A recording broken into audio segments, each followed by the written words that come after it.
সারাদিনের নিউজ বৃত্তান্তে আপনাদের স্বাগত।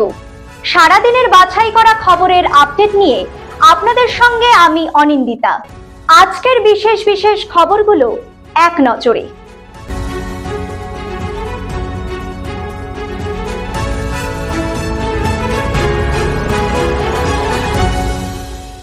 সারাদিনের নিউজ বৃত্তান্ত নিবেদন করছেন Agnishwar jewellers, NS road, Raiganj. Shri Dhaka jewellers, Gitanjali cinema হলের বিপরীতে।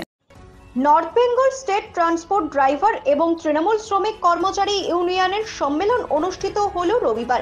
এদিন এনবিএসটিসি ডিপোতে অনুষ্ঠিত এই সম্মেলনে বিশেষ অতিথি হিসেবে উপস্থিত ছিলেন সংগঠনের রাজ্য সম্পাদক দীপেশ কুমার দাস এবং সমীর সরকার। এছাড়াও উপস্থিত ছিলেন জেলা তৃণমূল কংগ্রেস সভাপতি কানাইলাল আগরওয়াল, রায়গঞ্জের বিধায়ক কৃষ্ণ কল্যাণী, রায়গঞ্জের পৌর প্রশাসক সন্দীপ বিশ্বাস সহ অন্যান্যরা। রাজ্য সম্পাদক দীপেশ দাস এই প্রসঙ্গে বলেন, এই সম্মেলনের পর নতুন কমিটি গঠিত হবে, যা আগামী দিনে রায়গঞ্জ ডিপোতে শ্রমিক স্বার্থে লড়াই করবে। চোখ নিয়মিত পরীক্ষা না করার কারণে ঠিকমতো দেখতে পান না, ওই অবস্থাতে গাড়ি চালাতে গিয়ে দুর্ঘটনার কবলে পড়তে হয় তাদের। সেক্ষেত্রে সুরক্ষার কথা মাথায় রেখে বিশেষ উদ্যোগ হেমতাবাদ থানার ট্রাফিক পুলিশের উদ্যোগে রবিবার অনুষ্ঠিত হলো নিঃশুল্ক চক্ষু পরীক্ষা শিবির। হেমতাবাদের কাশিমপুর প্রাথমিক বিদ্যালয়ে এই শিবিরের আয়োজন করা হয়। মূলত যানবাহন চালক ও কর্মীদের এখানে চক্ষু পরীক্ষা করেন বিশেষজ্ঞরা। এদিনের শিবিরে যান চালক ও কর্মীদের পাশাপাশি এলাকার কিছু মানুষও তাদের চক্ষু পরীক্ষা করার। শিবিরে উপস্থিত ছিলেন ট্রাফিক ওসি পবন কুমার দাস ও ট্রাফিক পুলিশ কর্মী শিবশঙ্কর রায় সহ অনেকেই। ট্রাফিকের এই উদ্যোগকে সাধুবাদ জানিয়েছেন এলাকার সাধারণ মানুষ। কালিয়াগঞ্জের শ্রীমতী নদীতে জলে নিখোঁজ এক ব্যক্তি। এই ঘটনার জেরে চাঞ্চল্য ছড়ায় এলাকায়। ঘটনাটি ঘটেছে রবিবার কালিয়াগঞ্জের শান্তি কলোনি শ্রীমতী নদীতে। স্থানীয় এক প্রত্যক্ষদর্শী সুশান্ত রায় বলেন, তারা কয়েকজন শ্রীমতী শ্মশান এলাকায় বসেছিলেন। সেই সময় এক ব্যক্তি সাইকেল নিয়ে আসে শ্মশানের ঘাটে। কিছু সময় কাটানোর পরে নদীতে নেমে সাঁতার কাটতে দেখা যায়। এরপরে নদীর গভীরে যেতেই নদীতে তলিয়ে যায়। স্থানীয় মানুষরা নদীতে নেমে খোঁজাখুঁজি শুরু করলে আর খোঁজ পাওয়া যায়নি।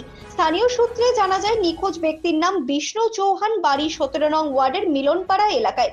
ঘটনার খবর পেয়ে ছুটে আসে কালিয়াগঞ্জ থানার আইসি দেবব্রত মুখার্জি সহ পুলিশ আধিকারিকেরা। খবর দেওয়া হয়েছে রায়গঞ্জের কসবা টুকরিকে। আরজিকর হাসপাতালের চিকিৎসক পড়ুয়া ধর্ষণে করে খুনের ঘটনা নিয়ে তোলপাড় সমগ্র রাজ্য দেশ।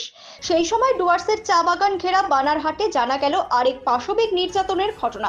দেরিতে হলেও রবিবার ঘটনা জানাজানি হতে ব্যাপক চাঞ্চল্যের সৃষ্টি হয় দুটি পাতা একটি কুড়ির দেশে। ক্ষোভে চা বাগানের বাসিন্দারা সবাই দলবদ্ধ হয়ে থানায় আসেন নির্যাতিতাকে সাথে নিয়ে। লিখিত অভিযোগ দায়ের করা হয়। জানা গিয়েছে, বয়স 27-এর এক যুবতী কথা বলতে পারেন না, কানেও শুনতে পান না। বেশ কয়েক মাস আগে বাগানের দুজন ব্যক্তি তাকে একা পেয়ে ধর্ষণ করে।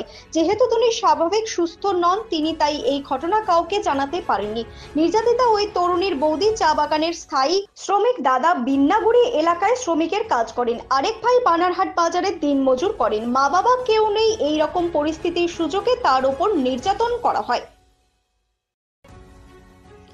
ডাকাতির উদ্দেশ্যে জড়ো হওয়া 4 জনকে গ্রেফতার করল শিলিগুড়ি প্রধাননগর থানার পুলিশ। শনিবার রাতে গোপন সূত্রে পাওয়া খবর পেয়ে অভিযান চালালো প্রধাননগর থানার পুলিশ। 10 থেকে 11 জন দুষ্কৃতী জড়ো হয়ে ডাকাতির ছক করছে।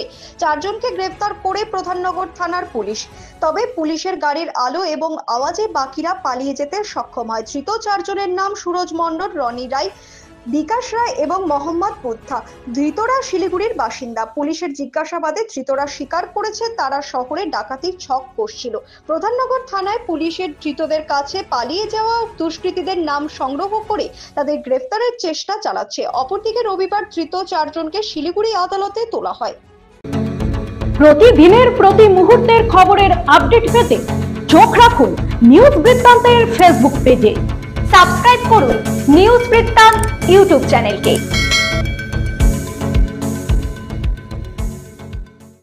রবিবার প্রায় 20টি পথ কুকুরের নির্বীজকরণ করা হলো Uttar Dinajpur peoples for animals, Raiganj peoples for animals এবং ভেটেরিনারি অ্যালুমনি অ্যাসোসিয়েশনের যৌথ উদ্যোগে।